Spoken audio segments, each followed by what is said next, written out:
Bonjour. Donc, je vais parler de la place du TEP dans le bilan d'extension initial pour le cancer de la prostate.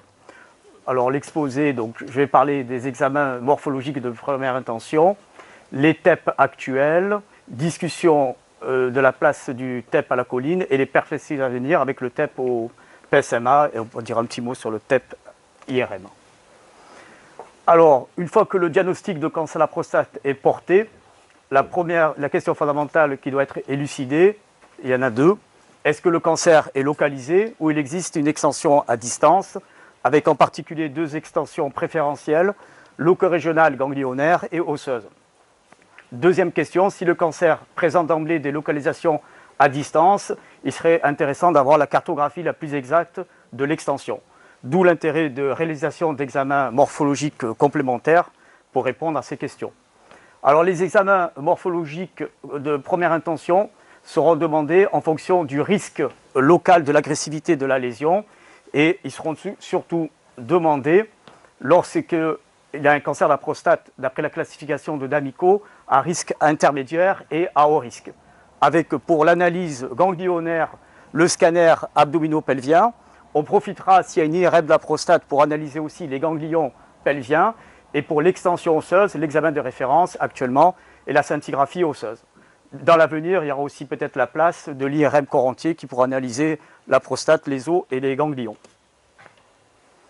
Alors, quand on fait ces examens, il y aura trois types de façon schématique de situations. Soit ils reviennent normaux ou quasi normaux, soit ils reviennent de façon quasi certaine pathologique, soit ils reviennent douteux, soit au niveau osseux, soit au niveau ganglionnaire.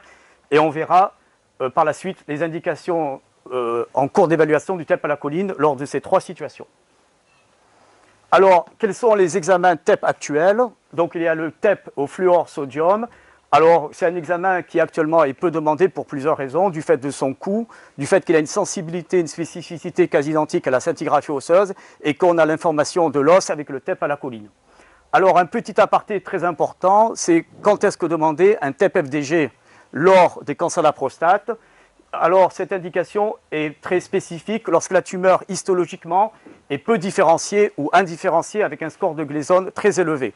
Dans ce cas-là, si on fait un TEP à la colline, il peut apparaître faussement normal et il vaut mieux demander un TEP à l'FDG. Et parfois, il y a des situations complexes, ça peut fixer au FDG à la colline, mais le pronostic est basé sur le caractère indifférencié. Alors, donc, l'examen principal, c'est le TEP à la colline. Le TEP à la colline, c'est un marqueur alcool aminé qui est impliqué dans la synthèse des membranes cellulaires et qui présente une affinité pour les cellules prostatiques. L'émetteur, le marqueur, c'est le fluor 18 avec une demi-vie courte de 2 heures et facile de disponibilité. Alors, pour interpréter un TEP à la colline, il faut connaître la fixation physiologique. Au niveau cérébral, c'est facile à interpréter parce qu'il y a une faible fixation un peu dans les plexus choroïdes au niveau de l'hypophyse. Au niveau de l'ORL, pour les ganglions, c'est facile aussi parce qu'il n'y a que des fixations au niveau des glandes salivaires et au niveau de la thyroïde. Étage thoracique, là aussi c'est facile, il n'y a pas du tout de fixation ou des faibles fixations ganglionnaires ou au niveau pulmonaire. Par contre, un peu plus compliqué au niveau abdominopelvien parce que physiologiquement, d'un point de vue de la biodistribution, il y a une fixation physiologique intense au niveau hépatique, ça c'est un peu embêtant pour les lésions secondaires hépatiques, au niveau du pancréas, de la rate et des surrénales. Donc, pouvant entraîner des difficultés d'interprétation et on verra qu'avec le nouveau traceur, ça sera plus facile. Et classiquement, là aussi, il peut y avoir des problèmes d'interprétation du fait de la fixation au niveau des aires rénales. Donc, il faut demander aux patients de bien vider la vessie et aussi parfois des artefacts digestifs. Par contre, de façon normale, il y a absence de fixation au niveau de la prostate et des vésicules séminales. Un autre petit problème au niveau osseux, il y a possibilité d'une faible fixation intramédulaire et là aussi, parfois, ça peut créer des problèmes d'interprétation. De façon globale, pour interpréter pour les cancers de la prostate, il n'y a pas trop de difficultés, en particulier pour l'axe prostatique, ganglionnaire et osseux. Alors, quels sont les faux positifs du TEP à la colline pour les cancers de la prostate? Il est évident qu'une fixation à la colline n'est pas synonyme de pathologie de la prostate. Tous les autres cancers, beaucoup de cancers peuvent fixer la colline, cancer du sein, cancer du rein, cancer de la vessie. Des pathologies inflammatoires, sarcoïdose, des pathologies béninhépatiques peuvent fixer la colline.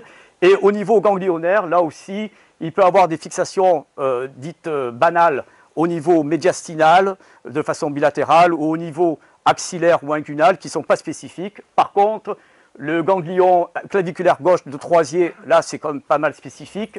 Les ganglions lombo-aortiques et ilio-obturatrices sont aussi spécifiques. Et au niveau de la prostate, il y a aussi de faux positifs pour des pathologies inflammatoires ou des adénomes. Et enfin, il y a une indication, bon, c'est un aparté de la choline, du TEP à la choline pour les adénomes parathyroïdiens. Alors, il y a un risque aussi de faux négatifs, comme on l'a dit tout à l'heure, lorsque les tumeurs sont indifférenciées ou peu différenciées. Dans ce cas, il faut mieux demander un TEP-FDG. Et là, c'est un point très très important, c'est un des points des plus importants de la présentation. Il peut y avoir des faux négatifs, puisque la résolution n'est pas bonne pour des petits ganglions inférieurs à 5 mm. Ça peut apparaître normal, alors que si on fait un curage ganglionnaire, on peut découvrir des micro-métastases. Par contre, très intéressant pour l'analyse osseuse, très peu de faux négatifs pour l'atteinte osseuse. Donc, quelles sont les performances diagnostiques du TEP à la choline? Au niveau de la prostate, c'est très intéressant, mais l'examen de référence et le gold standard, c'est l'IRM prostatique, parce qu'elle met mieux en évidence l'extension locorégionale au niveau des vésicules vésinales ou au niveau rectal ou vésical. Et là aussi, quelque chose d'important, il n'y a pas de relation entre l'intensité de la fixation de la prostate et l'agressivité locorégionale de la lésion de la prostate. Au niveau ganglionnaire, le problème, c'est la sensibilité, puisqu'elle est à peu près de 66%, d'où un TEP à la choline normale n'élimine pas qu'il y a une extension ganglionnaire, et c'est souvent des découvertes fortuites par l'anapathe, et on restadifie en post-opératoire, alors que le TEP à la choline est normal. Par contre, spécificité très intéressante, si ça fixe, ça prouve fort probablement qu'il y a une extension ganglionnaire.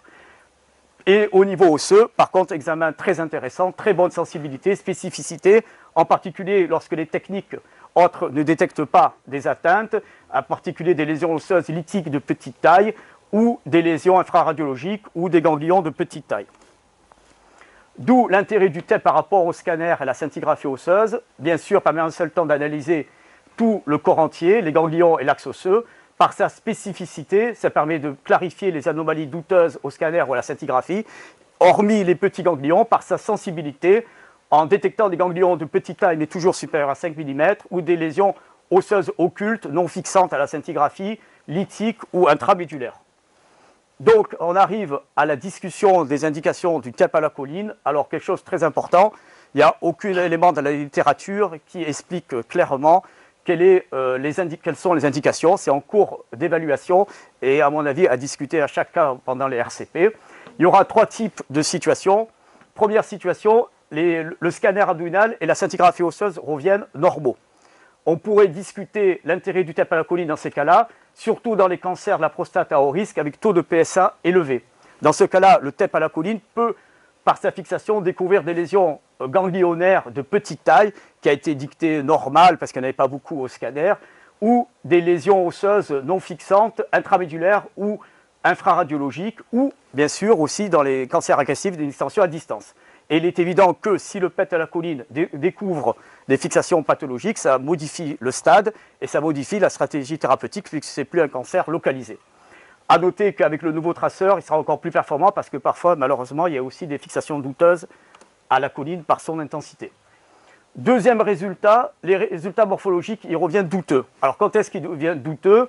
Par exemple, à la scintigraphie, des fois on répond scintigraphie douteuse parce que la fixation n'est pas très intense ou atypique sur des formes pagétoïdes ou des reconstructions osseuses sur site fracturaire ou des fois hyperfixants sans traduction de lyse ou de condensation.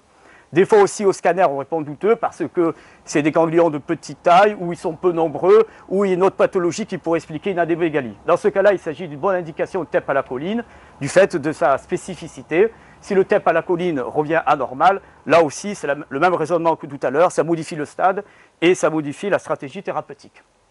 Enfin, troisième situation, j'ai bientôt terminé, scintigraphie osseuse et ou scanner mettant une extension à distance de façon quasi certaine. Là aussi dans la littérature, il y a peu de documents qui disent qu'est-ce qu'il faut faire, donc ça va être une décision multidisciplinaire, surtout si l'on pense que l'examen peut potentiellement modifier le traitement. Alors, j'ai pensé à 3 types de situations.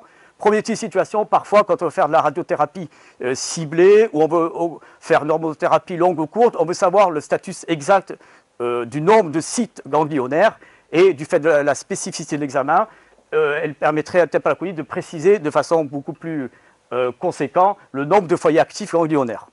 Deuxième indication, c'est dans les formes dites oligométastastiques. Donc dans ce cas-là, le TEP à la choline, par sa sensibilité, sa spécificité, permettrait d'avoir une cartographie plus exacte et du nombre de sites actifs et du volume tumoral, et permettant d'orienter des traitements, en particulier les nouvelles thérapies ciblées. Enfin, la troisième indication, si l'on redoute parce qu'on a fait un scanner des poumons ou autre, des localisations à distance autres que ganglionnaires ou osseuses, pour voir d'autres localisations secondaires avec des difficultés pour l'analyse au niveau surrénalien et hépatique. D'où le nouveau traceur, le PSMA. PSMA, donc le A, ça veut dire antigène, S spécifique, M de membrane, surexprimé lors des cancers de la prostate, le P. Donc, quel est l'intérêt de cet examen par rapport à la choline? Premièrement, il a une meilleure distribution physiologique avec faible fixation au niveau hépatique, pancréatique et surrénalien. Donc, on peut mieux interpréter ces zones. Et deuxièmement, le PSMA ne fixe pas normalement dans l'os, donc il n'y a pas de fixation intramédulaire.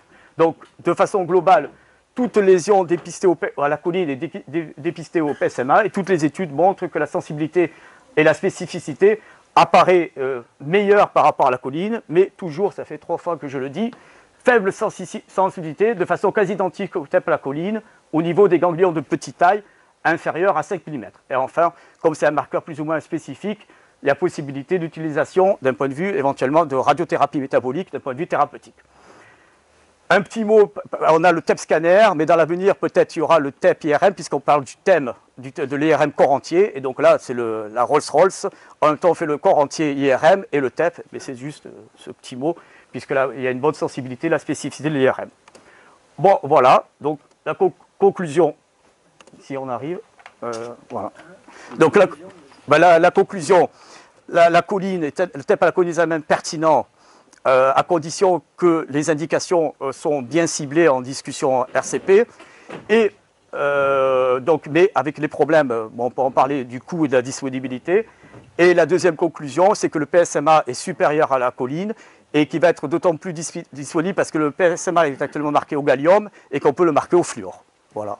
Merci. Merci beaucoup. Merci. Je vais poser des questions, mais je vais me permettre de